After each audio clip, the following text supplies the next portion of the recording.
வணக்கம். இன்னைக்கு நாம சினுவா அச்சேபே எழுதின திங்ஸ் ஃபால் அபார்ட் புத்தகத்திலிருந்து அதோட 14வது அத்தியாயத்தோட சில முக்கியமான பகுதிகளை கொஞ்சம் ஆழமா பார்க்கலாம். நீங்க இதை படிச்சிருப்பீங்கன்னு நினைக்கிறேன். சுருக்கமா சொல்லணும்னா, நம்ம கதாநாயகன் ஒகோங்குவோ அவர் தற்செயலா ஒருத்தரை கொன்னுடுறாரு. ஆமா, அது கவனக்குறைவா நடந்த ஒரு கொலை. பெண் ஓச்சு அப்படின்னு சொல்லுவாங்க. சரி, அதனால தன் சொந்த ஊரான உமுவோஃபியாவிலிருந்து 7 வருஷம் வெளியேற்றப்படுறாரு. தன் குடும்பத்தோட அவரோட தாயோட சொந்த ஊரான பாண்டாக்கு, அதாவது எம்பாண்டாவுக்கு அகதியா போறார். ரொம்ப ரொம்ப மன அழுத்தத்துல துயரத்துல இருக்காரு. அங்க அவரை வரவேற்கிறவர் அவரோட தாய் மாமன் உசெண்டு. பாண்டாக்கு போனதும் என்ன நடக்குது? உசெண்டுவும் மத்த சொந்தக்காரங்களும் ஒகோங்குவோவை ரொம்ப அன்பா வரவேற்கிறாங்க இல்லையா? ஆமா, ரொம்ப அன்பா, என்ன ஏதுன்னு கூட கேட்காம. அதுதான். காரணம் கூட கேட்காம அவருக்கு வீடு கட்ட இடம், விவசாயம் செய்ய நிலம், அப்புறம் அந்த விதை கிழங்குகள் எல்லாம் உடனே கொடுக்கறாங்க. இது அந்த சமூகத்தோட ஆதரவை காட்டுது. கண்டிப்பா.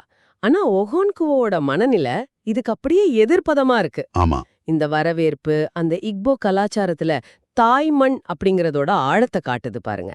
அது சும்மா பிறந்த இடம் மட்டும் இல்ல, கஷ்ட காலம் வர்றப்போ அடைக்காலம் தர்ற ஆறுதல் சொல்ற ஒரு இடம். சரி சரி. ஒகோன்குவோட அந்த துயரமான நிலைமையில இந்த மாதிரி எந்த கேள்வியும் கேட்காம செய்யற உதவி ரொம்ப முக்கியம். ஆனா அந்த உதவியை கூட அவரால் முழுசா ஏத்துக்க முடியல இல்லையா? அதே நேரத்துல பாருங்க, பல மாசமா வறட்சிக்கு அப்புறம் நல்ல ஆலங்கட்டி மழை பெய்து வானத்து நீரின் கொட்டைகள்னு ரொம்ப அழகா சொல்றாங்க. பூமி எல்லாம் புத்துயிர் பெறுது. ஆனா ஒகோன்குவோக்குள்ள எந்த ஒரு உற்சாகமோ இல்ல. வாழ்க்கையை புதுசா தொடங்கணுங்கிற அந்த எண்ணமே அவர்கிட்ட இல்ல. ஏன் இப்படி? அதுக்கு காரணம் அவரோட தலைவிதி இல்லனா அவரோட தனிப்பட்ட கடவுள்னு சொல்ற அது தன்னை கைவிட்டுடுச்சுன்னு ஒகோங்குவோ ரொம்ப ஆழமா நம்புறார். ஒரு மனுஷன் உண்மையா முயற்சி செஞ்சா அவனோட சீயும் கண்டிப்பா துளை நிக்கும்னு பெரியவங்க சொன்னது தனக்கு பொய்யாயிடுச்சுன்னு அவர் நினைக்கிறாரு. சொல்லப்போனா தன்னோட லட்சியம், தன் அடையாளம் எல்லாமே போயிடுச்சுன்னு ஒரு பெரிய விரக்தி. அந்த விரக்தியான சூழலுக்கு நடுவுல உசென்டுவோவோட இளைய மகன் அமிக்குவோட கல்யாணத்தோட கடைசி சடங்கு இசாயிஃபி நடக்குது. அது ஒரு இன்ட்ரெஸ்டிங்கான சடங்கா விவரிக்கிறாங்க. ஆமா, அது அந்த சமூகத்தோட பிணைப்ப காட்டுது. குடும்பத்து பெண்கள், அதாவது உமுவாடான்னு சொல்லுவாங்க. உமுவாடா, சரி. அவங்க எல்லாரும் ஒன்னா சேர்ந்து அந்த மணப்பெண்ண அவளோட கடந்த காலத்தை பத்தி எல்லாம் விசாரிச்சு மூதாதையர்களோட தடியில சத்தியம் வாங்குறாங்க. இது பெண்ணோட தூய்மையை உறுதி செய்யற ஒரு சடங்கு. அப்புறம் ஒரு கோழிய பலி கொடுக்கறாங்க. இது வெறும் சடங்கு மட்டும் இல்ல, அந்த சமுதாயத்தோட ஒழுக்கத்தையும் உறவுகளையும் இன்னும் பலப்படுத்துற ஒரு நிகழ்வு. இந்த நிகழ்வுக்கு அப்புறம் தான் உசெண்டு தன் பிள்ளைகளையும் ஒகோங்கோவையும் கூப்பிட்டு உட்கார்ந்து பேசுறாரு இல்லையா? ஒகோங்கோவோட மனநிலையை அவர் கவனிச்சிருக்காருன்னு நல்லா தெரியுது. ஆமா, அந்த உரையாடல் தான் இந்த அத்தியாயத்தோட சொல்லப்போன மையப்புள்ளியே. உசெண்டு நேரடியா ஒகோங்கோவோட துயரத்தை பத்தி பேச ஆரம்பிக்கிறாரு. முதல்ல நெக்கா அப்படிங்கிற பேரோட அர்த்தத்திலிருந்து ஆரம்பிக்கிறாரு. நிக்கா, அதாவது தாய் மேலானவள். ஆமா, மதர் இஸ் சுப்ரீம். அது ரொம்ப ஆழமான பகுதி. தந்தை தான் குடும்பத் தலைவர், பிள்ளைகளும் தந்தை வழி சொந்தம்தான் அப்படின்னாலும் கஷ்டம்னு வரும்போது தாய் தான் உண்மையான புகலிடம்னு விளக்குறாரு. கரெக்ட்.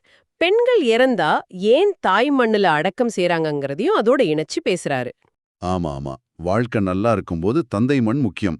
ஆனா துயரமும் கஷ்டமும் வரும்போது தாய் மண் தான் அடைக்கலமும் ஆறுதலும் சொல்றாரு. இது ஒகோங்குவோவோட அப்போதைய நிலைமைக்கு நேரடியா பொருந்தது. நீங்க சொல்றது சரிதான். அதோட ஒகோங்குவோவோட துயரத்தை ஒரு பெரிய படத்துக்குள்ள வச்சு காட்ட முயற்சி பண்றாரு. தன் சொந்த இழப்புகளை நினைவூட்டுறாரு. 6 மனைவிமார்களை இழந்தது, பெத்த 22 பிள்ளைகளை பறி கொடுத்தது. அதை கேட்கும்போதே மனசுக்கு கஷ்டமா இருக்கு. ரொம்ப ரொம்ப கஷ்டம். அது மட்டும் இல்லாம தன் மகள் அகீனி பட்ட கஷ்டத்தையும் சொல்றாரு. அந்த காலத்து வழக்கப்படி இரட்டை குழந்தை பெத்ததுனால அதை காட்டுல வீச வேண்டிய கொடுமை. அப்புறம் அந்த பாட்டை மேற்கோள் காட்டுறாரு, யாருக்கெல்லாம் நல்லா இருக்கு, யாருக்குமே எல்லாம் நல்லா இல்ல அப்படின்னு. துன்பம்ங்கிறது மனுஷ வாழ்க்கையோட ஒரு புதுவான விஷயம்னு உணர்த்த பாக்குறாரு. ஆமா, ஒகோங்குவோவோட வேதனைய அவர் குறைச்சு மதிப்பிடல.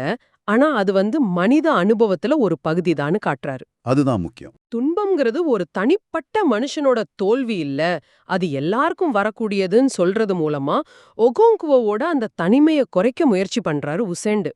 கடைசியா உசெண்டு என்ன அறிவுரை சொல்றாரு? சோகம் உன்னை முழுங்கிட விடாத, அப்படி ஆனா உன் குடும்பமும் உன்னோட சேர்ந்து அழிஞ்சிடும். உன் மனைவி மக்களுக்காக வாழு, 7 வருஷம் கழிச்சு உன் தந்தை மண்ணுக்கு திரும்ப போகணும் அப்படின்னு கொஞ்சம் உறுதியா சொல்றாரு. அது ஒரு விடத்துல கண்டிப்பா இருந்தாலும் அதுல ஒரு நம்பிக்கை இருக்கு. ஆமா. ஆக இந்த அத்தியாயத்துல நாடு கடத்தப்படுதல், அதனால வர்ற விரக்தி, அந்த விரக்திக்கு நடுவுலயும் கிடைக்கிற சமூக ஆதரவு, அப்புறம் இக்போ கலாச்சாரத்துல அந்த தாய் வழி உறவோட முக்கியத்துவம், பெரிய துன்பங்களை எப்படி எதிர்கொள்ளணுங்கிற மன உறுதி, இப்படி பல விஷயங்களை நம்ம பார்க்கறோம். நிச்சயமா உசென்டுவோட பார்வைதான் இங்க ரொம்ப முக்கியம். துன்பம்ங்கிறது தனிப்பட்ட குறைபாடு இல்ல, அது மனித இனத்தோட ஒரு பொதுவான அனுபவம்னு அவர் சொல்றது ஒகோங்கோவுக்கு மட்டும் இல்ல, நமக்கும் கூட ஒரு பாடமா இருக்கலாம். இந்த கடைசி சிந்தனை உங்களுக்காக. துன்பத்தை இப்படி ஒரு பரந்த உலகளாவிய கண்ணோட்டத்துல பாக்குறது நாம நம்மளோட சொந்த பிரச்சனைகளை எதிர்கொள்ற விதத்தை எப்படி மாத்தும்? நீங்க கொஞ்சம் யோசிச்சு பாருங்க.